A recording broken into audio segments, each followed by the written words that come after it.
Welcome. I'm Dr. Angela Mazza, a thyroid, endocrine, and metabolism specialist with an integrative practice here in Central Florida. As our listeners know, my goal for this podcast is to define and demystify the thyroid gland and thyroid-related medical conditions. By providing information in easy-to-understand format, I hope to help patients better understand the ways in which their bodies work and to help them thrive. My friend and co-host Dawn Sheffield has come in for this episode, which is part 1 of 2 on longevity studies. So thanks so much for being here, Dawn. And listen, thank you so much for including me. I am excited to talk about the hunt for healthy longevity. I'm searching for it too, and I hope we all find it. Well, so do I. Yeah. Today's show focuses on the so-called blue zones and explains the concept of Healthspan. And we're basing this show and part 2 on this subject on an informative medical presentation you did recently. We'll have citations from that presentation in the show notes so listeners can do independent research on their own. Before working on this episode, had you heard much about blue zones and their connection to longevity studies, Dawn? Okay, so that's a funny question because unlike my vague recollections of organelles on a previous show when you surprised me with that question. Yeah, I did kind of ambush you with that one. You ambushed me, yes. I am familiar, but just with the term blue zones and their connection to the pursuit of longevity, but it's my thinking about it was very vague. I'd heard of it. I think I was familiar with it only because I really like the so-called Mediterranean diet or the Mediterranean way of eating, as I prefer to say, which is, I'll summarize as vast quantities of vegetables, some fruit every day, some vegetarian meals, a few vegan meals, and chicken and fish. This is speaking for myself, for primary meat sources, extremely limited ultra-processed foods, and healthy fats in moderate amounts. Lots of variety and satisfaction. So that's pretty spot on. Well, I hope so. That's how I do it. So I am very interested in longevity, and more important, I want to extend my healthy, happy years, not just fill time on the planet, especially if I were in poor health or in terrible pain, let's say. I agree, and I believe many of us would agree on that. Just being alive longer and in pain and uncomfortable that's no, exactly. No, thank you. No, bueno. Thank you. Speaking of which, let's define that term I mentioned, health span. So it's really defined as our quality life years. So it's about living to our own optimal, healthiest, advanced age, our own optimal. So my optimal might not be your optimal. But I hope it is. Yeah. So let's hope. That would be great. But so healthspan is a term that refers to optimal healthy years, not more years like we mentioned with poor health, but we want quality of life years. Longevity is really about maintaining our health span or even better, improving it. Proactive with health and not waiting for chronic disease like heart disease or dementia to occur. This is related to the idea of integrative medicine, which is why I had the words integrative approach in the title of my presentation. We look at many different factors and include various treatments for an approach that looks at a person's entire life. So listeners will see what we mean shortly. And like us, lots of people are interested in longevity and health span, and they want to be able to take steps to try to achieve those twin goals like we do. But it's a luxury to have the time and money to consider and implement a search for health and wellness. When we may just have the means to survive, to just get by, this effort could be remarkably difficult. I mean, just finding healthy food options, some areas, much less finding healthy, affordable options in some places might feel impossible. And often the most unhealthy options, the least filling, the least satisfying options are the cheapest and most readily available. So the unequal distribution of healthy foods, the lack of healthy foods, and the ability to afford them when and where they are available, these are big factors in many people's health and I'm really, I guess I should say, in their absence of health. Exactly. And have you ever heard the term food desert? Oh, yes. Yeah. So that's plays a huge part in this. It's a big problem. So yes, very, very true. And one of the things I started thinking about a lot when we did our show on unprocessed versus processed foods, In fact, one thing I find that is so interesting about the blue zones is their distribution. So the blue zone studies resulted from an effort spearheaded by Dan Buettner for a National Geographic expedition. The study really morphed into a focus on 5 locations worldwide where these populations tended to live to be older than 100 years old. So centenarians and super centenarians. And the goal was really to discover longevity's secrets and try and quantify them, list them so we can study them some more. Incredibly, only one blue zone is in the United States. Just one. So listeners, do you think you can guess where that lone U.S.-based location is? We'll reveal that later on. And by the way, the title of the presentation we're referring to is an online webinar entitled Integrative Approach to Longevity. It's sponsored by Pure Encapsulations. So moving on, what we can gather about longevity, we learn in 2 ways. One is what we can observe and learn from studies of the cellular level. We'll cover that aspect in depth in part 2, the follow-up to this episode. But today's show is focused on those so-called blue zones. What we know about the blue zones began, as I mentioned a moment ago, as a National Geographic expedition led by Dan Buettner to uncover the secrets of longevity back in 2004. So it really started as a way of discovering the healthiest lifestyles that lead to vitality and longevity. This study evolved in the discovery of the 5 places around the world where people consistently live over 100 years. So the term blue zones actually, which I think is kind of funny, comes from the term, the blue circles that Buettner and his colleagues, he used a blue pen and drew them on a map to mark the areas they were studying at the time. I would never have guessed that. It seems appropriate. It does. It's great. They were studying groups of people who live a very, very long time. Specifically, as we said earlier, those who live to be 100 years and older, which are centenarians and super centenarians, and that's where the blue zones come from. First, so I want to mention these evidence-based common denominators, that should be in quotes, are called the Power 9. So these are the characteristics they came up with, which were like similar across these blue zone areas. So move naturally, downshift, the 80% rule or hara-hachi-bu, plant slant, wine at 5, belong, loved ones first, and right tribe. So most of these I think are self-explanatory. So moving naturally be like exercise or just being active. Movement, yeah. Downshifting, so referring to stress management. The hara-hachi-bu may not be quite as familiar a concept, but it's really only eating until you're 80% full. So not eating all the way to just feeling like you're stuffed, but rather stopping when you're comfortably full. Could eat a bit more, but are satisfied enough to stop. And the 80% is not a hard, Yeah, I mean, like, am I 79%? Let me check my internal gauge, and I'm 75, so I'm going to go to 80. You're going to have 5% more. Yeah, it's just it's an awareness. An awareness. An awareness. A plant slant, more plant-based diet or Mediterranean diet. Wine at 5 refers to like alcohol moderation at the happy hour. Loved ones first, so your family, and then the right tribe. So right tribe refers to family and friends that really support and look out for one another. What's interesting is when I dig further into this right tribe, they do refer to you have to have 5 or more than 5 to 7 people to be considered a tribe. I don't know where that actually comes from, but I'm not sure. So right tribe in general. So having a support system. Wow. I'm just thinking through that. 5 to 7 people. More than 5 to 7 people. What if you only have 4? It's like the 79%. I don't know. Anyway, well, let's see now if our listeners guessed the lone U.S. location that contains a population that is a blue zone. It's in Loma Linda, California.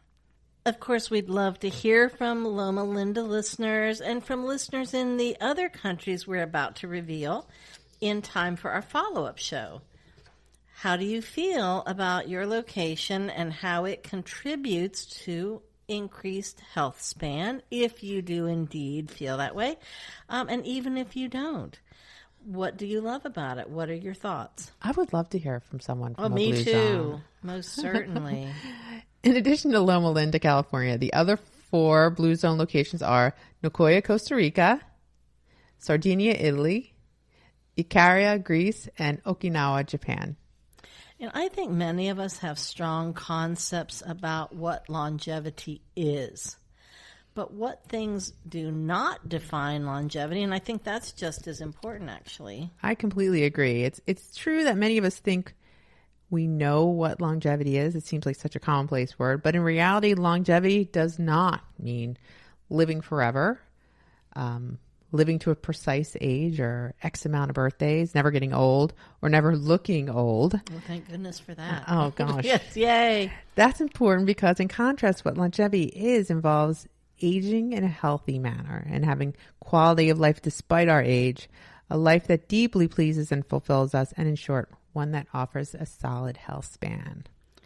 And as we mentioned at the top of the show, available and affordable dietary choices may also be really crucial to longevity.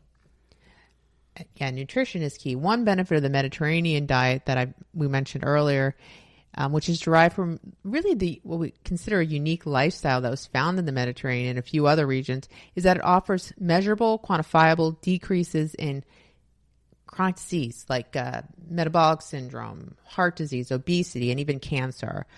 Additionally, it helps with decreasing neurodegenerative disease, depression, fragility fractures, and seems to offer an increased longevity. In medical literature, the Mediterranean diet has the most evidence of health benefits out of any other set of dietary habits, because there's a new dietary thing every day. There's keto, there's carnivore diet, there's vegetarian diet. I mean, feel like there's something different that takes the limelight. And it circles back around. And then it's like Mediterranean meal plan. So Mediterranean diet, it offers lots of protective benefits to elderly people in particular, whether or not they have chronic conditions. My interest in it originally began and actually remains with its anti-inflammatory and gut healing possibilities. I was going to have to get gut healing in there. I know. Anti-inflammatory and gut supportive foods seem to comprise a large portion of the eating plan, the Mediterranean plan. And Dawn, I also want to add that for those of us who are worried about the environment, the Mediterranean diet is also ecologically sustainable. And that is important. That's important. And talk about longevity. That's important. We want longevity too. Longevity to our earth. Yeah. And us, I guess, because if we don't have it's a place to live. Right. It's all connected. That's the thing. Here we are with our favorite theme. It's all connected. In your presentation, you mentioned that in the 1950s, the 7 countries study introduced the concept of the Mediterranean diet and its connection to longevity. What was that 7 countries study, and is that still ongoing? Great questions. The 7 country study was a long-term study that began in the 1950s to examine the relationship between diet, lifestyle, cardiovascular disease, or you might see it CVD referred to, in different populations. The study was coordinated by Ansel Keys from Minnesota and involved men between the ages of 40 and 59 from 7 different countries across 4 regions of the world. That included the United States, Finland, the Netherlands, Italy, Yugoslavia, Greece, and Japan. So the study enrolled over 12,000 men and began with field examinations back in 1958. So that study really measured demographic factors, lifestyle factors, medical history. So lifestyle factors included things like smoking, physical activity, diet, while medical history included the prevalence of chronic diseases, for example, CVD, hypertension, and diabetes. There were really 2 phases of the study. The first phase from 1958 through 1983, and the second phase was from 1984 through 1999. A lot of data came out of this study. Tons. Talk about good data. 10 books and some 550 peer-reviewed articles. Wow. Yeah. That was very extensive. And I actually have to mention gut health again. I think that's my third time's the charm. And I'm doing that because some of our listeners will be disappointed if I don't. All those Mediterranean diet vegetables and fruits. My gosh. I'm amazed by it. And I think that we just have to love a happy gut microbiome. That's for sure. And we believe that having a happy gut microbiome is one way to at least help to tamp down chronic systemic inflammation throughout the entire body. The Mediterranean diet feeds healthy-making, beneficial gut bacteria while helping to minimize those things that may cause imbalance or be less beneficial for our immune systems. That's right. As our listeners know, we believe that gut health is crucial to overall health, and that a digestive system that's too permeable inside our bodies invites illness and inflammation. Remember, dysbiosis means lack of proper functioning and imbalance, and can contribute to shorter lifespan as the body's balance its internal chemical homeostasis. We want to stay balanced, becomes less dependable, less stable. So pretty much that is, it becomes dysbiotic. Imbalance may increase inflammation, turn on genetic markers for autoimmune disorders, and encourage or enable other chronic diseases to appear. And remember, our gut also changes with our age, and that really needs to be addressed. Our gut has evolved with us, and it changes as we evolve. One benefit of the Mediterranean way of eating rests with polyphenols. So polyphenols are a type of micronutrient found in many plant foods like fruits, veggies, whole grains, and spices. We're going to talk about a couple of important ones in our next episode, like resveratrol. Polyphenols are a type of antioxidant that can help reduce oxidative damage in the body. Oxidative damage is what damages cells, and that's what leads to accelerated aging and chronic disease. Polyphenols help maintain the body's internal chemical balance. Again, this homeostasis in the body. Polyphenols help to suppress excess production of certain inflammatory elements in the body, and they also help to increase the healthy elements that promote longevity and health span. And ironic for me to be the one mentioning this, but sleep is a very important aspect of longevity too. Sleep is absolutely essential. Inadequate sleep, even for short periods of time, has been shown to be connected to obesity, insulin resistance, and heart disease, just to name a few problems. Even one night of interrupted sleep, we see changes in insulin levels the following day. So remember, sleep is when our bodies repair themselves. It's crucial. I believe that good sleep consistently and for the right amount of time literally extends our lives. On the other hand, too much sleep isn't good either. There's a sweet spot for sleep, if you will. Well, I know that, and I'm not just saying this, it's literally true. I know that when I sort of changed quite a while back and changed my sleeping habits, I think some people might refer to that as sleep hygiene, actually. I just feel like a different person. So that's been a big change and a very important one. I'm really proud of you for doing it. Thank you. I know, sleep leader. I'm still sleep leader. I mentioned that many episodes ago.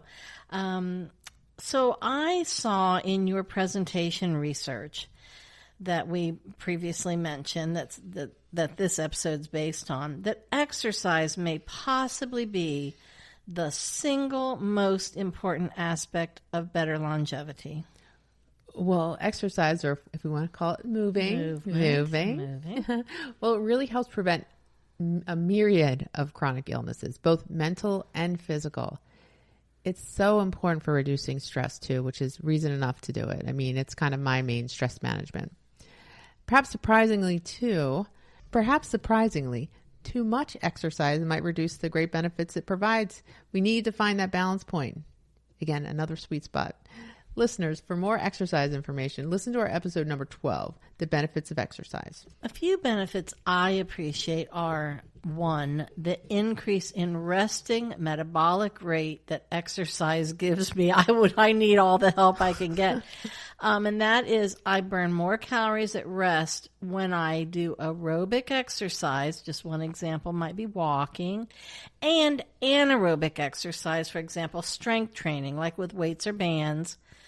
More muscle mass burns more calories, even on the sofa. Exactly. I also work with weights, the strength training I just mentioned, to try to grow and strengthen bone. And I do it for improved cognitive, that is brain function as well.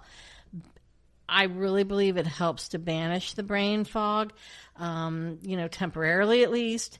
And in that regard, particularly, I notice a vast improvement when I do it versus when I do not. Well, good. I mean, exercise has so many benefits. I just can't even start with. And you mentioned you burn more calories.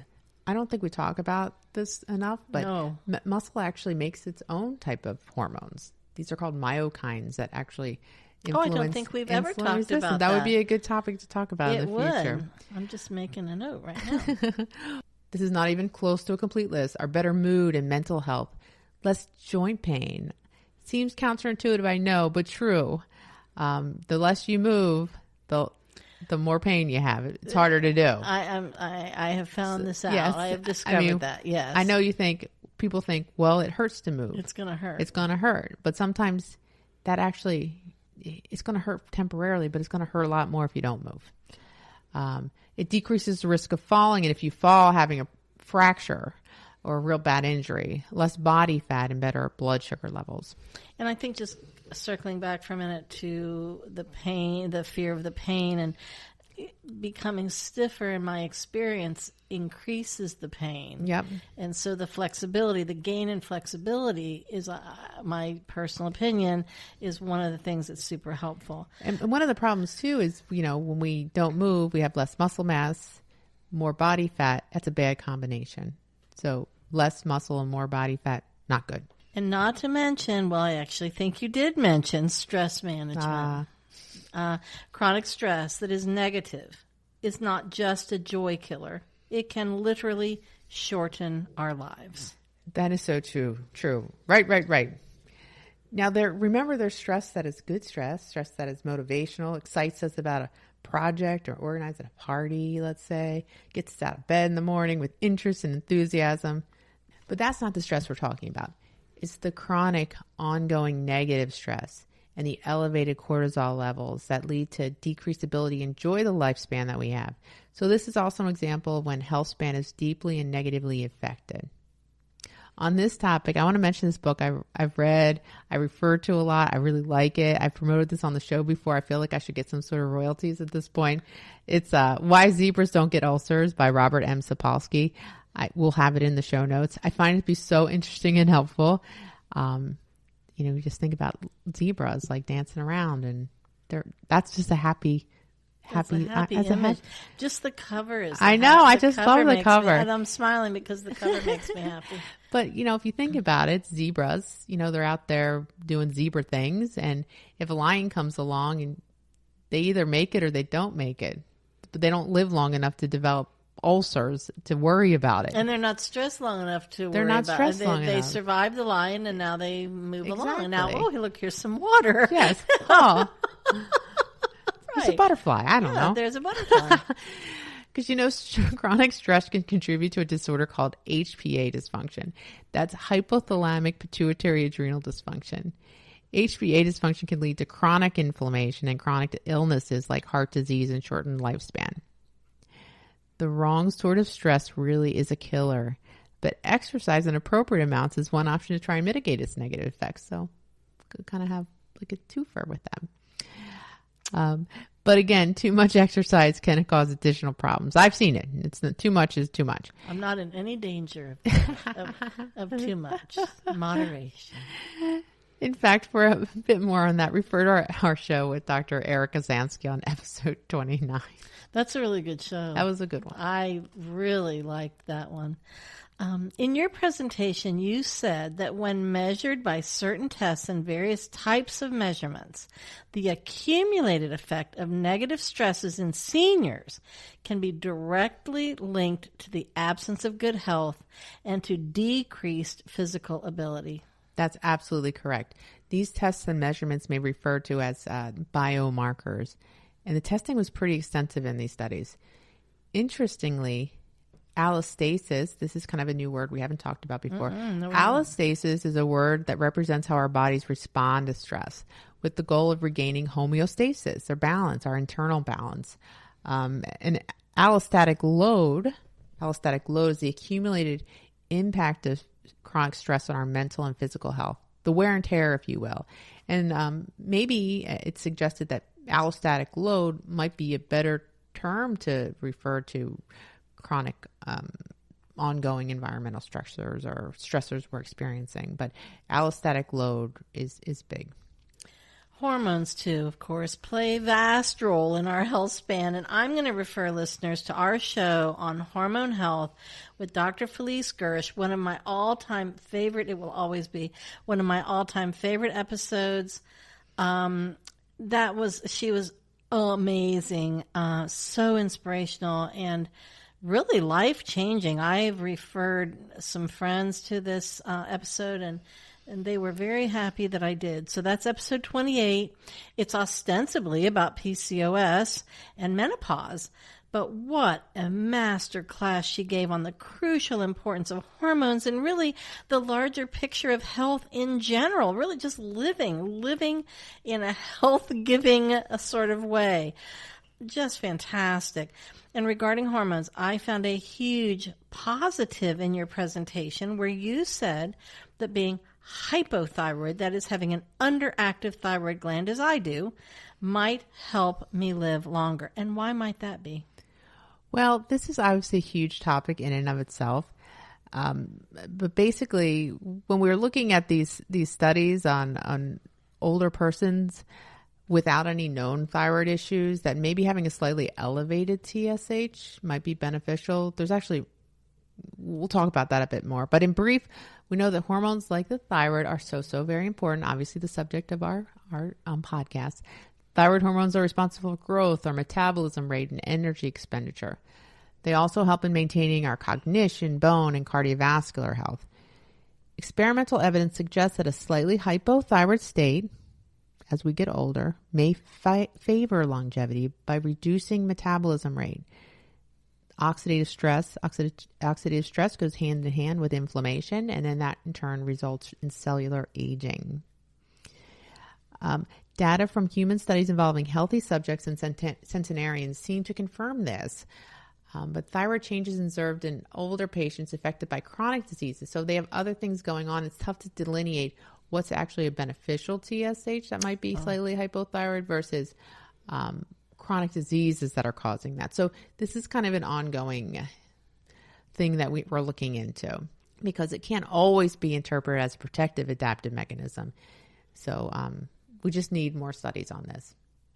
As far as testosterone, men with normal testosterone levels, whether it's natural or through testosterone replacement, we know have better health and longevity than men with low levels. In regards to female hormones, like Dr. Gersh so eloquently talked about, estrogen and progesterone in women, with or without testosterone, because testosterone plays a part in women as well, may increase life expectancy in women, as well as increase longevity-related genes. So it may help on a gene level. So that's very high level of commentary on hormones and longevity.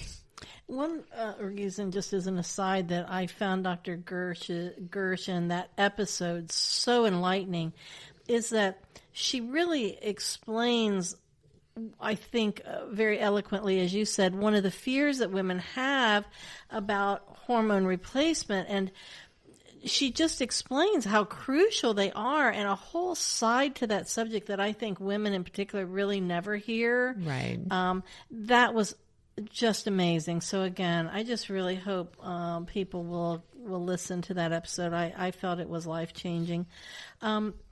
Toxins, too, of course, play a massive role in health span or the lack thereof, and no matter their origin, whether they originate from outside of us, environmentally, or from inside our own bodies.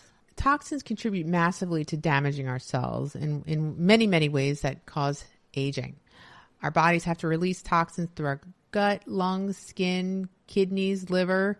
If we have more toxins than our bodies can express, if we can't detoxify in the right way, bad things can happen.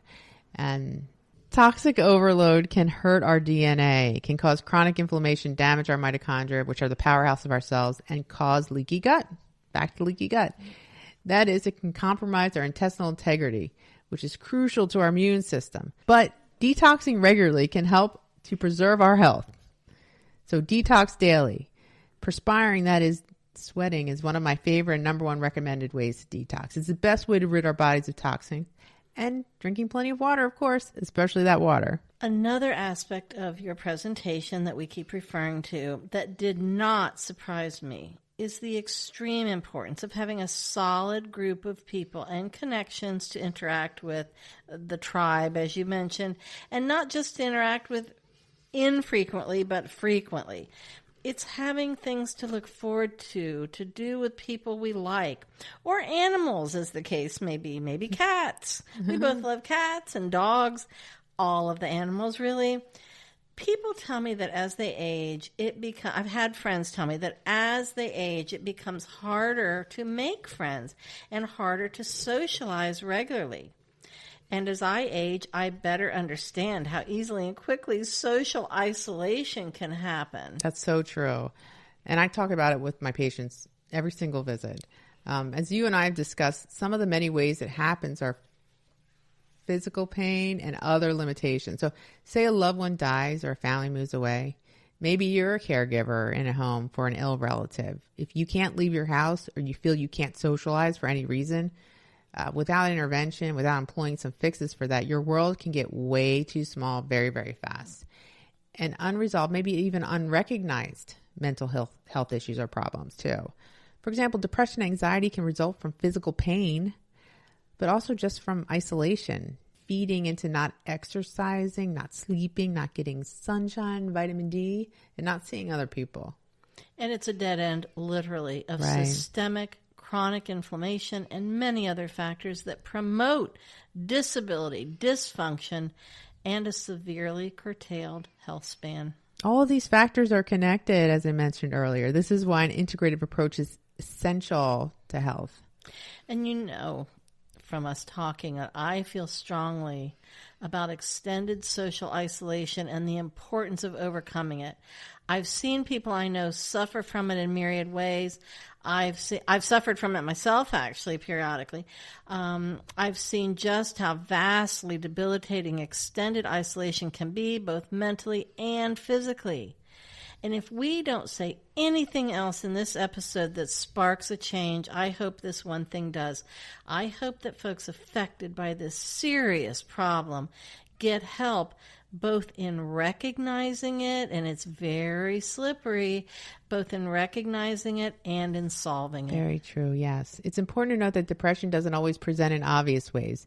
You may just feel flat, not in a pit necessarily, but you may notice that doing activities you formerly enjoy is just too much trouble, or it seems like it takes too much effort.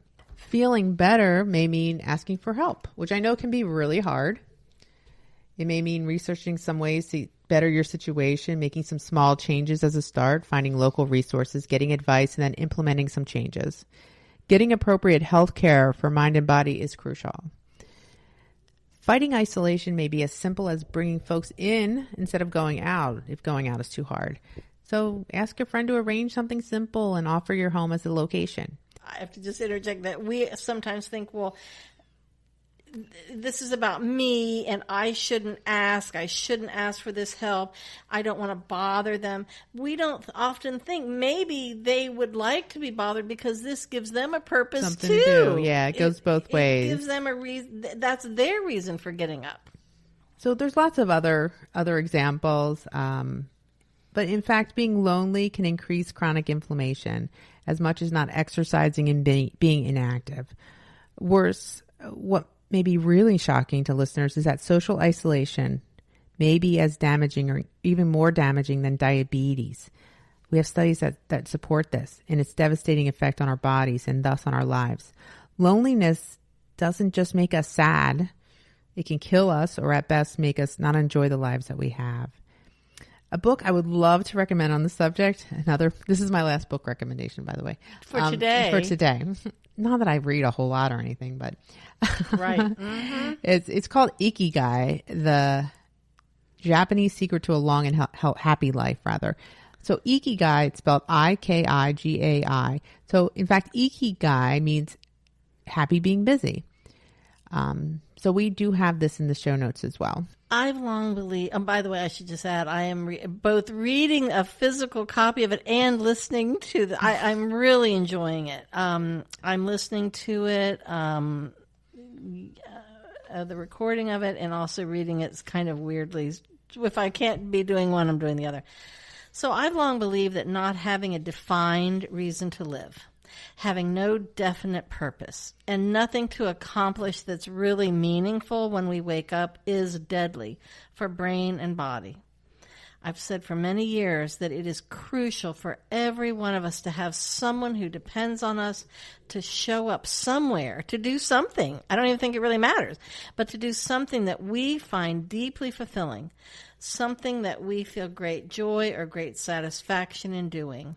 And it's just funny to me, this episode, because I feel a little vindicated because I think now the science kind of backs me up.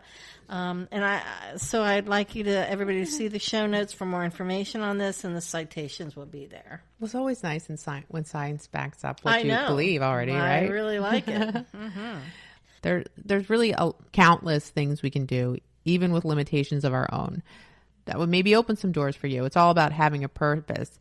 And I mentioned this before. It kind of pleads the case of, do we want to fully retire? Do you want to stay a little bit partially retired? It all depends on you. And you can retire from a particular job, but then pick do up a whole other thing, right? You don't just have to collapse. It doesn't have to be a complete collapse. Although I would say that many times that does seem really appealing, but it isn't. It isn't a good. But in plan. Essence, it's really just finding a reason to get out of bed. So whatever your purpose is, your ikigai. You just need to find one. And having someone who needs us to show up, as I mentioned earlier, or to pick up a pen at your own table, to do any kind of necessary work in the world, it may be the ticket to wanting to live a longer, healthier life. That's so true.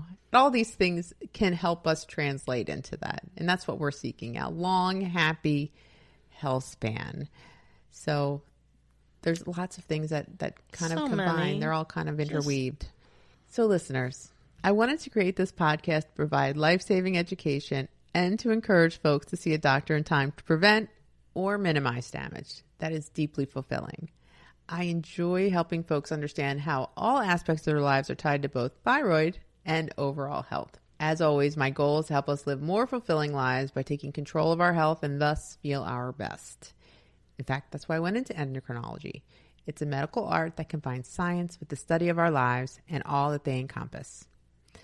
Our next episode, number 35, will be part 2 of the subject, longevity and health span, but examined from the cellular level. So we're getting real scientific on next one. Well, you are. Yeah, I'm not. You real scientific-like. Happily, you are. As always, we hope. And there may be some organelles involved. Oh, no. No. All right. I'm glad for that heads up. I'll have to read up about them yet again. I can't hold them in my head for some reason. I'm traumatized is why. As always, we hope our listeners will continue listening to Thyroid Talk with Dr. Angela Mazza. We have many more more interesting episodes and guests planned. We'll build on today's foundation and cover many topics we hope you'll find meaningful. And now to recap just some of what we covered in this episode, but not necessarily in this order. What is Healthspan? What are the blue zones, and what can we learn from them? Why is the Mediterranean meal plan beneficial? The importance of exercise for healthy aging. How sleep can influence chronic disease development or help, tamp it down. How social interaction and having a purpose can lead to a longer, healthier life. And best of all, we learn that we can impact our thyroid health. Dr. Mazza's book, Thyroid Talk, An Integrative Guide to Optimal Thyroid Health, is available on Amazon. There's an online master course related to the book to help guide us to optimal thyroid health. It's entirely online, live, but also recorded for future reference. Participants can share their questions and concerns if they want to, optional, and get customized information on how to work toward healing. So the online course really helps us walk the talk, that is thyroid talk, to energize our lives. You're so right. It's currently my ikigai. And is there anything about the upcoming? Yeah, we're going to have some new relaunch coming up. So stay tuned for more. As we have more information, I'll let you all know. Okay. To learn more, you can check out thrivethyroid.com or forward your name and email to thyroidtalk.mazza@gmail.com. You can also contact Dr. Mazza's website, metaboliccenterforwellness.com. So the initial webinar coordinates with the online masterclass, and the masterclass has modules that cover cool topics like diagnosing thyroid issues, personalized treatments, testing, gut healing. I know that's like top of Dawn's Yes, you know it is. wish list, and much more. Plus some bonuses like hair loss and specifics on Hashimoto and Graves' disease. And for information on at least some of the supplements we may discuss on the show, please visit the wellness store at metaboliccenterforwellness.com. Full disclosure, I personally use and I carry supplements by Douglas Laboratories and Pure Encapsulations in both my office and at our online site. Please stay in touch. Check out my YouTube channel, the website at metaboliccenterforwellness.com, as well as Facebook and Instagram. We welcome your input. Please submit your questions, comments, and show ideas to thyroidtalk.mazza@gmail.com. That's an email address. We may disclose your general location on the air, like the city or town, for example, but we will not read your name nor your address on the show. We reserve the right to edit your input as necessary. Even if you don't hear from us, please know that your input is so valuable, and we do greatly value it. And finally, please don't forget to ask your healthcare provider any specific questions regarding your wellness. This podcast is meant for educational purposes only.